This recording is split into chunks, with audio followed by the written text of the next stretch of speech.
At least 75 people are believed to have been killed in a plane crash in Colombia en route to the city of Medellin.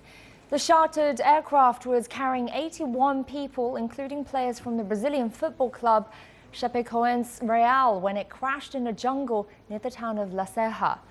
Authorities said 6 survivors had been found, including 3 players. Airport officials said the plane made an emergency call and reported electrical failures. The South American Football Confederation has indefinitely suspended all activities and expressed its solidarity with the Brazilian club. And Brazilian President Michel Temer has announced 3 days of national mourning for the victims. And for more details on this incident, we spoke to our correspondent Toby Muse in Bogota, and he told us about the conditions that are making rescue operations more difficult. The airplane went down in a very mountainous part of central Colombia in the province called Antioquia, and that made the rescue attempt much slower than it normally should be. We've heard reports that rescue workers had to walk half an hour just to get to the crash site, and Colombia is in its winter, the rainy season, so that slowed down rescue efforts even more. We understand that the survivors are being taken care of in a nearby hospital, and authorities are in the process of removing the dead from the crash site. And they're starting the investigation to try to determine what happened to this plane to bring it down at around 10 o'clock last night.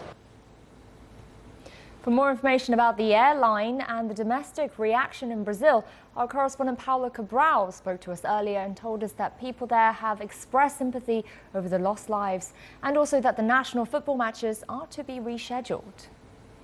There's much shock in Brazil with the plane crash of the charter flight that was carrying the Chapecoense team from the south of Brazil to the finals of the South American Football Cup in Medellin, Colombia. Actually, one interesting detail was that the team was supposed to fly in another charter flight. They were trying to fly directly from their hometown of Chapecó straight to the city of Medellin in Colombia for the match, but Brazil's National Aviation Agency last minute decided not to authorize this flight to leave Chapecó. So actually the players and also a group of journalists that were flying with them had to take a commercial flight to Bolivia, and then from Bolivia to charter the flight of Lemia Airlines, which is a company originally from Venezuela, founded in 2009, but now based in Bolivia. So the team chartered this flight to fly from Bolivia to Colombia, and it was with this plane that they had the accident. Details are still coming. The Brazilian Football Confederation and also the South America Football Confederation, CONMEBOL, have decided to suspend for 1 week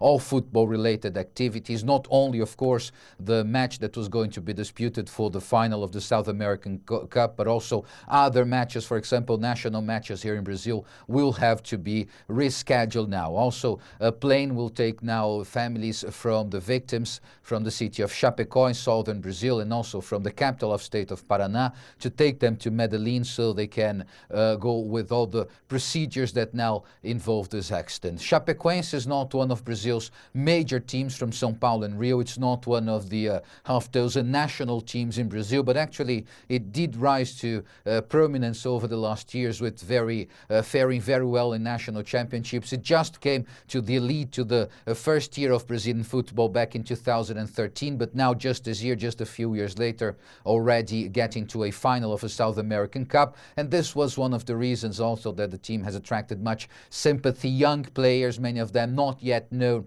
in the national arena, but rising to prominence right now and having their careers tragically abbreviated by this plane crash.